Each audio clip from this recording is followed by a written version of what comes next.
Parlons moléculture, ou la culture des molécules à partir de plantes ou d'animaux transgéniques. Prenons une chèvre, par exemple, avec elle on peut produire des molécules de fibres très robustes qui pourront sauver des vies. Et là, je ne parle pas de médicaments. Avec cette fibre-là, on pourra fabriquer des gilets pare-balles.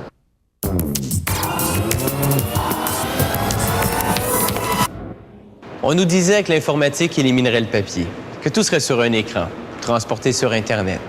Bien, c'est un mythe. Au bureau, on veut voir le texte, donc on l'imprime. Disons une copie pour chaque collègue. Si bien que le total de documents imprimés aura doublé entre 1995 et 2005. La production de papier-copie débute par l'arrivée du bois à l'usine de production. Le papier est fabriqué d'une pâte produite d'un mélange à 65 % d'érable, à 25 % de bouleau et à 10 % de peuplier. Pour produire 1 tonne de pâte, il faut 2 tonnes de bois. Tout débute par ce tambour écorceur qui enlève l'écorce des billots, une opération qui nécessite environ 20 minutes. L'écorce sera brûlée pour produire de la vapeur, essentielle au fonctionnement de l'usine. Puis, les billots de bois écorcés sont transportés sur ce convoyeur. Tout est contrôlé par un opérateur.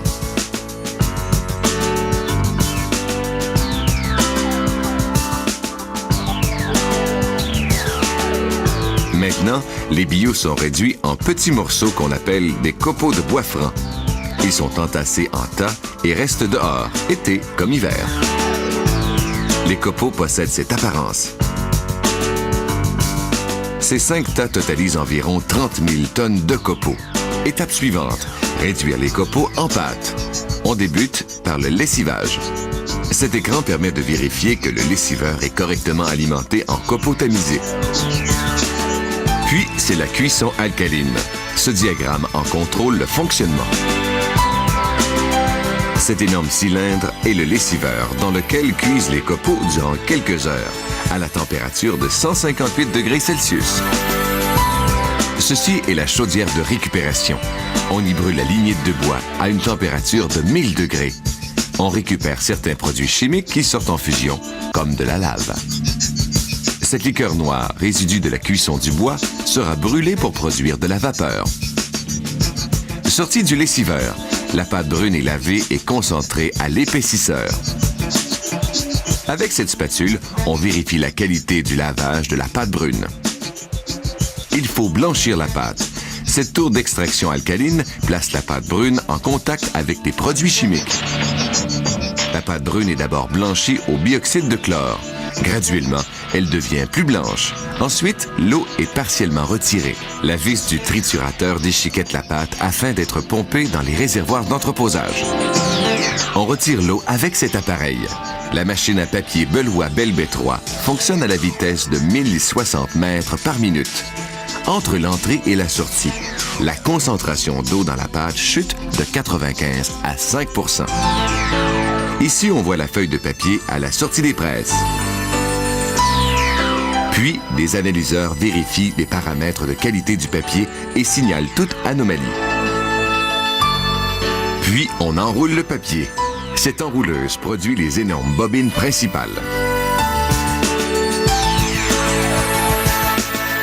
Avec ce bras de transfert, on change une bobine pleine pour une vide.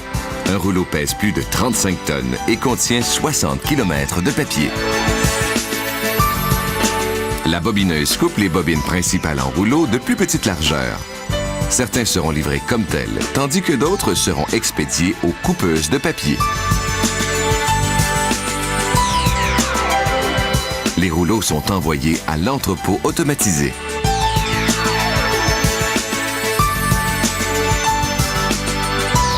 On stocke dans l'entrepôt les rouleaux qui seront coupés plus tard. Des robots autoguidés par des rails installés dans le sol alimentent la coupeuse à papier Bielomatic. C'est elle qui produit le papier copie. Les robots sont contrôlés par un ordinateur central commandé par des opérateurs.